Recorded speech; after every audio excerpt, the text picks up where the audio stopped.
a trilogy of tragedies in America, and it's been boiling up to this point literally for about 3 or 4 years now. You know, Drake dropped an album, not an album, but a song earlier this year called Summer 16. And Summer 16 has literally been marked. Like, Summer 16 has been tattooed by these three tragedies. First of all, the tragedy in Baton Rouge. Alton, Sterling. You got a black man sitting in front of a convenience store selling CDs and selling DVDs in order to feed his family. He wasn't pushing dope. He wasn't trying to rob anyone.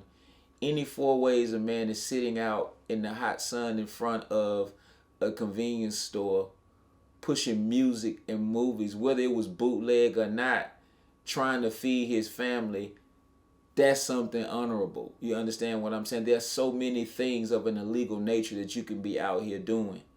And if the convenience store owner said that, hey, you're welcome to come in and sell your CDs, then evidently the guy was a welcome presence. Evidently he brought customers to the store. Evidently, if the store proprietor had no problem with him being there, then that says something about it. Because usually people are not going to let you sell stuff in front of their stores. No loitering at all. Right. So they say somebody called the police and said that he threatened somebody with a gun. Again, that is what they say. So throughout this video, always remember when I use the words they say is always put in quotes, because we know that we cannot trust what they say. But all we saw was this ignorant police officer try to tackle a 310-pound man like he was Ray Lewis or somebody. What kind of police work is that? Even if you thought he was armed, is that the way you're trained, to disarm somebody who's armed? How about step back? How about pull out your service weapon? How about ask him to put his hands in the air?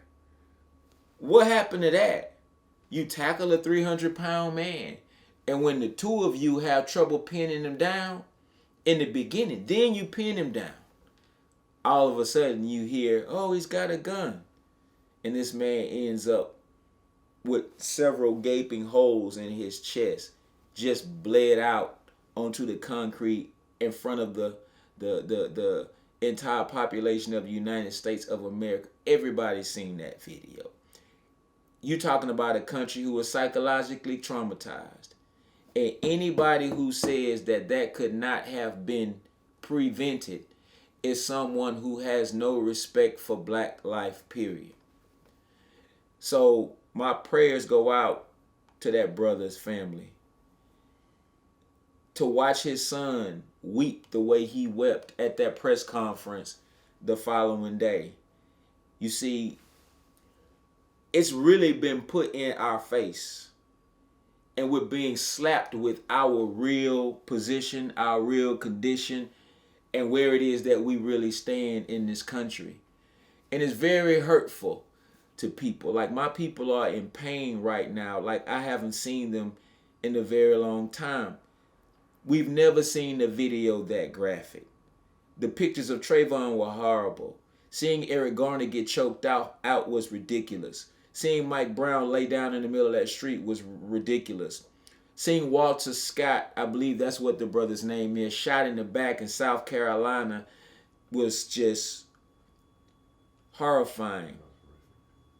But nothing tops what we just saw in Baton Rouge, Louisiana.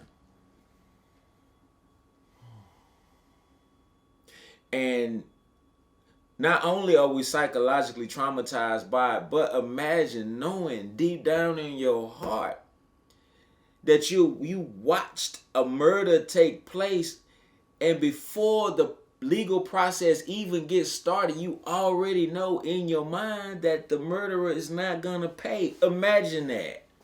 But you pay taxes every day. You have people tell you go and vote. You have it where we celebrate days like Independence Day as if though their freedom equals ours. Black people are angry as hell right now. But more than anything else, we are confused, and many of us don't know what to do next.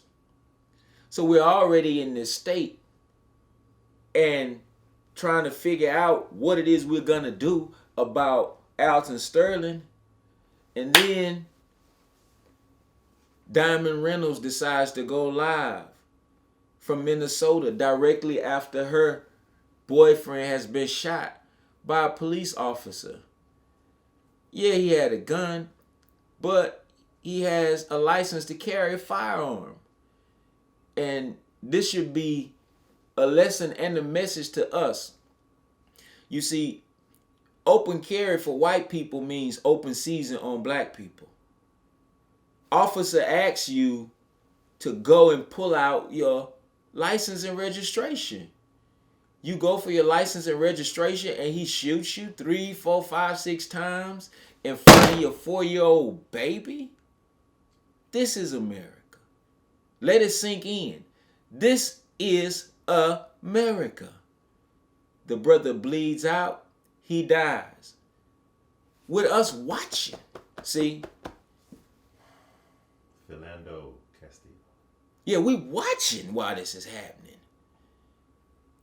And imagine having to watch that and know deep down in your heart that at the end of the day, the murderer is not going to pay.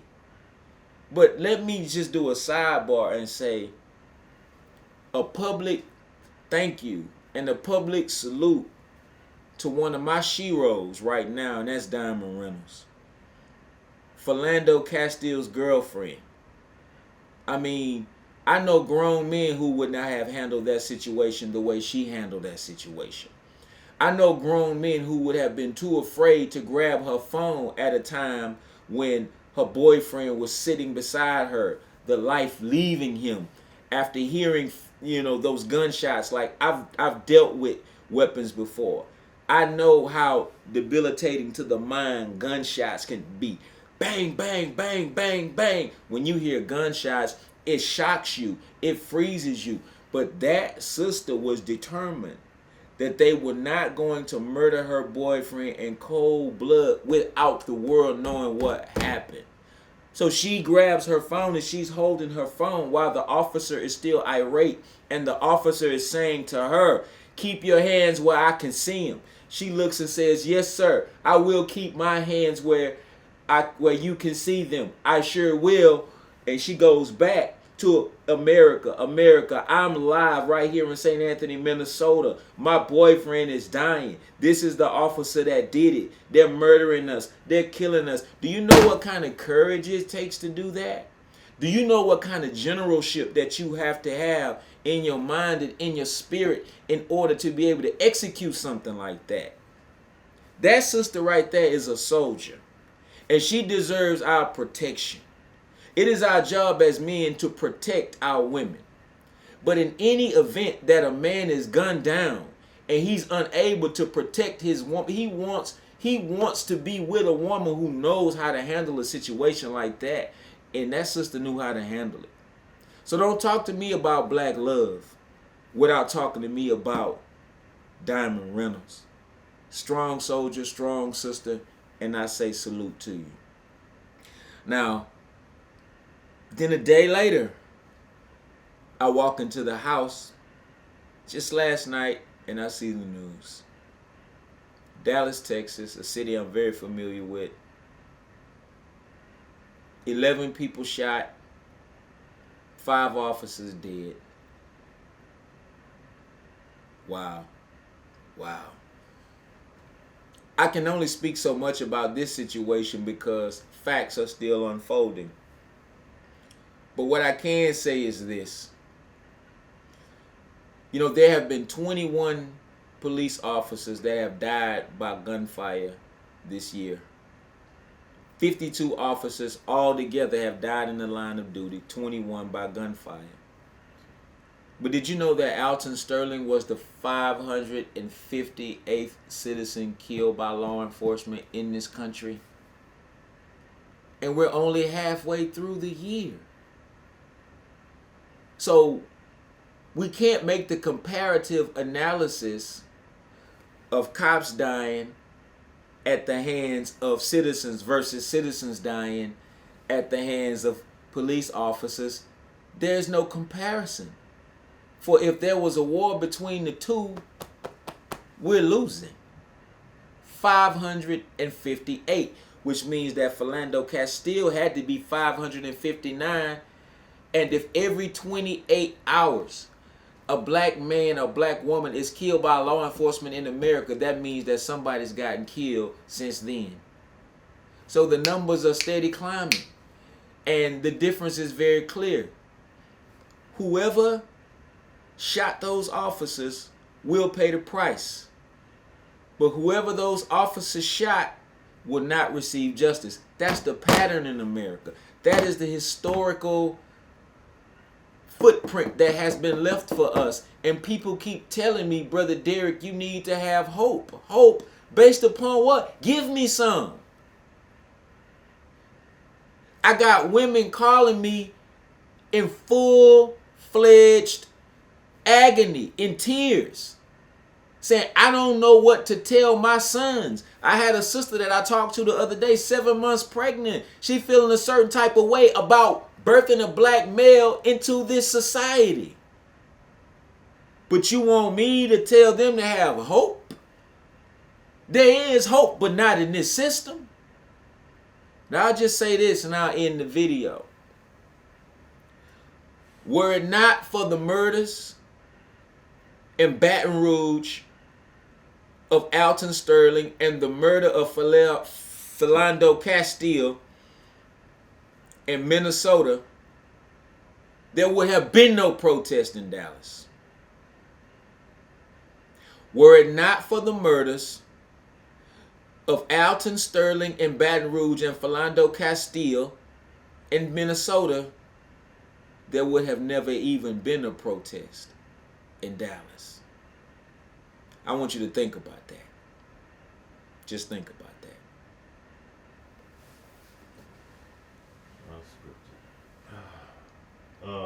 If possible,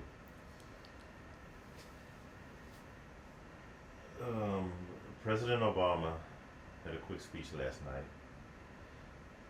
Of course, his very first, every president's very first statement is they salute to the officers who put their lives on the line daily to protect and serve.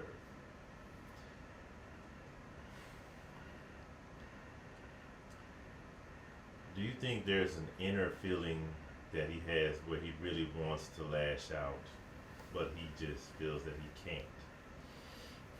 The problem with police community relations in this country is that everybody wants to be politically correct, but nobody wants to address the issue of justice head on.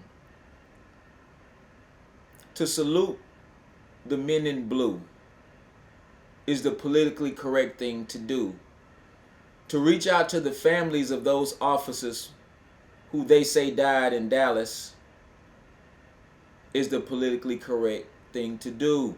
To call the mayor of Dallas and express his concern and to give his condolences to the city, that is the presidential and politically correct thing to do. But has anybody called Diamond Reynolds, who watched her boyfriend bleed out and die right in front of her face? Where's the call from the president? Where's the call from the president to Philando Castile's mom? How about Alton Sterling's teenage son, who broke down crying like a 3-year-old in the midst of a press conference? I want my daddy. I want my daddy. I want my daddy. Why didn't the president give him a phone call? You see, even in the little subtleties, you see the inequity. But the truth is, we probably have lost more black men and women at the barrel of law enforcement's gun under the administration of a black president than any other president. We probably have lost more black men and women to law enforcement under Obama than we did under Ronald Reagan. So the blacker the White House is, the more it seems like we dying. And why is it that we have a black president and a black attorney general? This is the second U.S. attorney general that we've had since his presidency, but we have yet to get one conviction of a white police officer who's killed a black man or woman. Not one conviction. So you tell me, why should we be having an Obama parade when it comes to this issue? What are you trying to force us to do? Don't you understand that the bottom line is you can do all of the sensitivity training you want. You can diversify these police departments. You can switch up the leadership. You can do all of that. Nothing is going to be a substitute or a replacement for justice. That means when they shoot us down, they got to receive the same punishment as we receive. Anything less is an invitation to chaos, and chaos is what you're getting. See, it is in the human being's nature to want to receive justice. Okay, you shot my son, you killed my son. You got a badge, you got a gun. My son was unarmed. My son had done nothing. The world sees this and knows that you are dead wrong. But you're going to go into an American court of law and they're going to call it justifiable homicide when justice is a part of my healing process. How am I supposed to heal when I don't get justice for my child? My child was supposed to bury me. I wasn't supposed to bury my child. That's not the natural order of things. What do you think is going to happen if you keep doing that? At some point, there's going to be an imbalance mentally. And people with mental imbalances do mentally imbalanced things.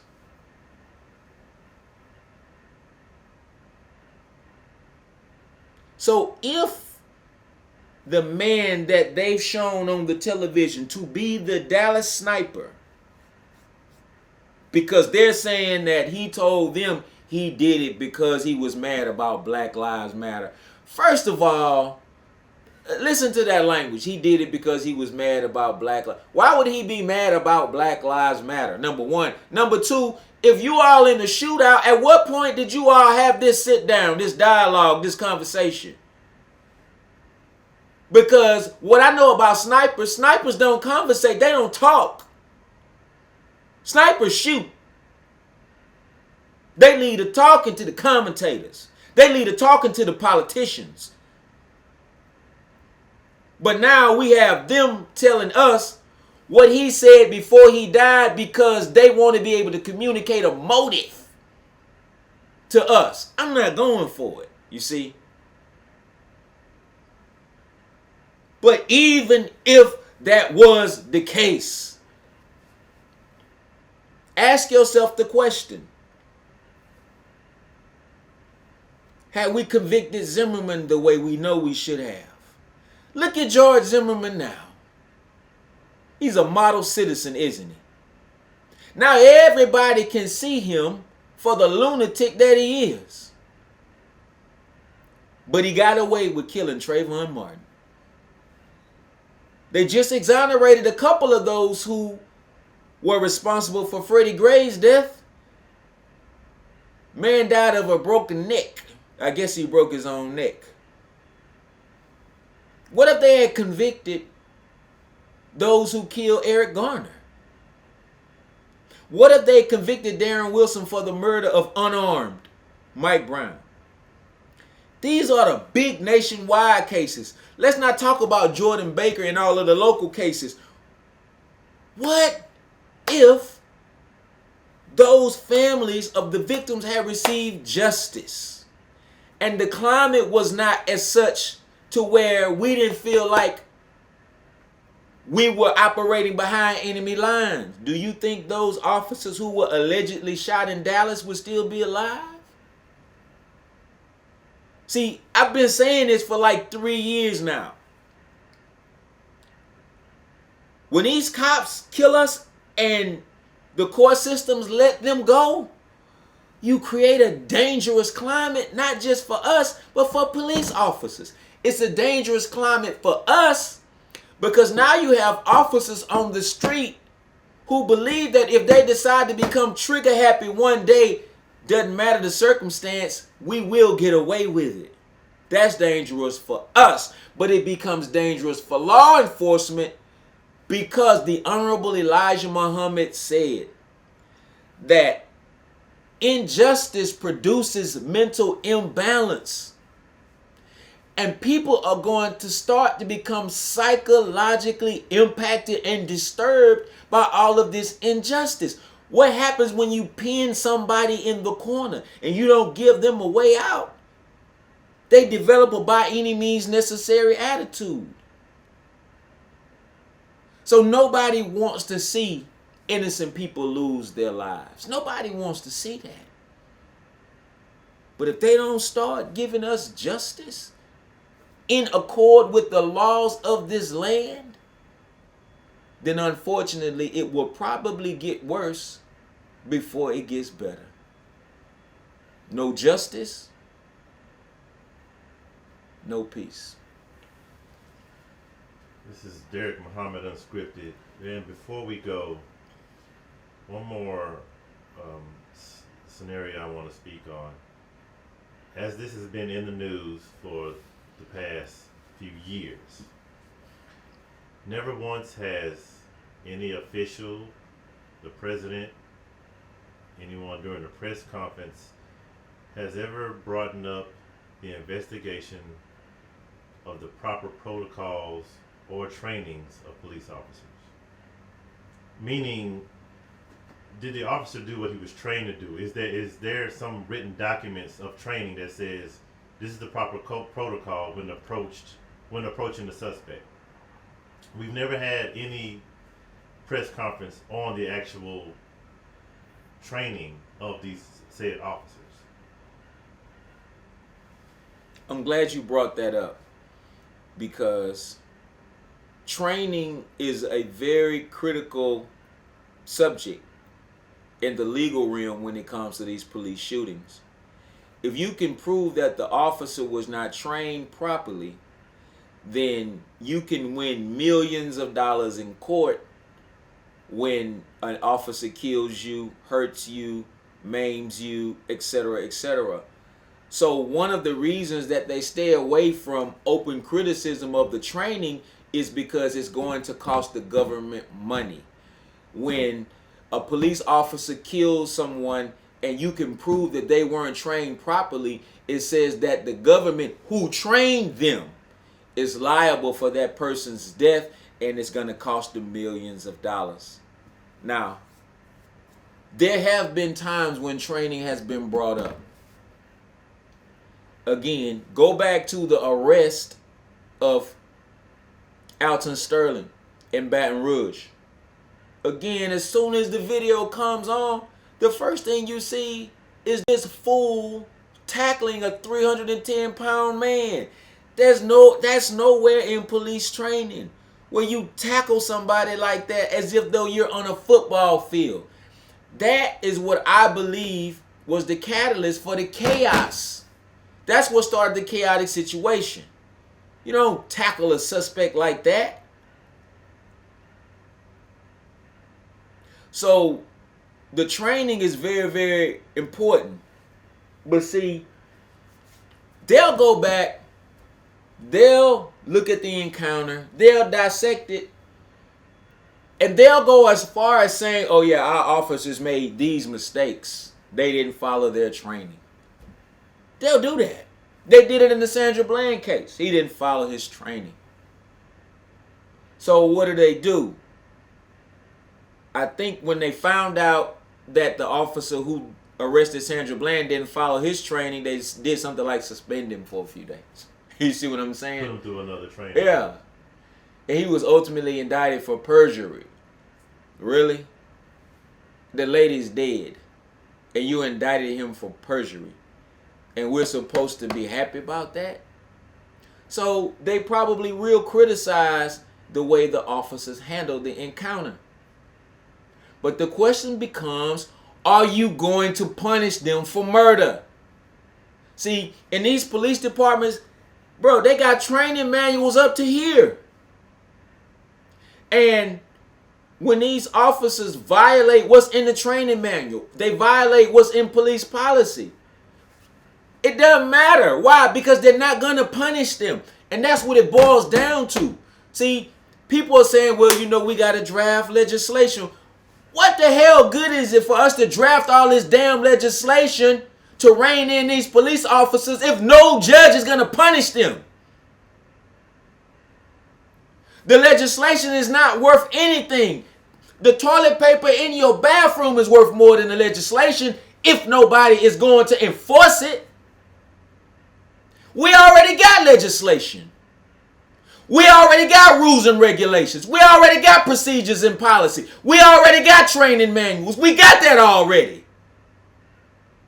But what we don't have is a system that is willing to punish them for killing us the way they punish us for killing them. And until that is in place, it ain't gonna be no peace. I'm a Muslim. A Muslim is one who always seeks peace. It is a religion of peace. I want peace. I want peace. But hell, I also want justice, because if you don't give my people justice, then it can't be no peace. No peace of mind, no peace in my spirit, no peace in my ability to raise my children, no peace in my community if there ain't no justice. And yeah, we're fighting a two-front war. Last night, I was in court till 6 o'clock, 7 o'clock at night at a capital murder trial for a young man who tried to rob another young man, both of them black, for Air Jordans. That brother killed that man over materials, goods, a pair of goddamn tennis shoes. But he gonna do life in prison. They sentenced him to 99 years last night. He got to do 40 years flat before he's even eligible for parole.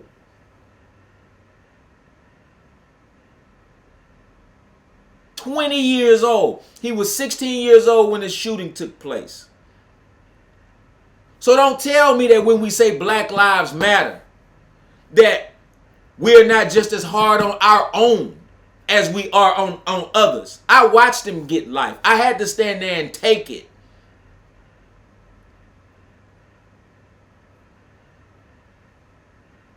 But the killer who put that damn hole in that man's chest was the damn near the size of this table in Baton Rouge. Alton Sterling. Point blank range. He almost shot his own partner. That's how reckless he was. We pay when we kill our own. As we should. You take somebody's life, you spend the rest of yours in prison. But if you got a badge in America, you got a pass. But your pass might be signed by the white supremacist element in America, but your pass ain't signed by God. You don't get a pass. Diamond Reynolds said it best when she said, it is not okay. It's not okay. What happened in Minnesota is not okay. What happened to Alton Sterling is not okay. It's not okay. It's not okay. I'll be damned if I get used to it. So my message to the leadership in this country, you better go talk to them judges. My message to the leadership in this country, you better go talk to these prosecutors. And you better start locking these cops away for killing us the way you lock us away for killing them. That's the only solution to your problem. When you start doing that and we see some justice, then there should be an expectation of greater peace. But until then, you can expect the coming storm. That's it. No justice, no peace.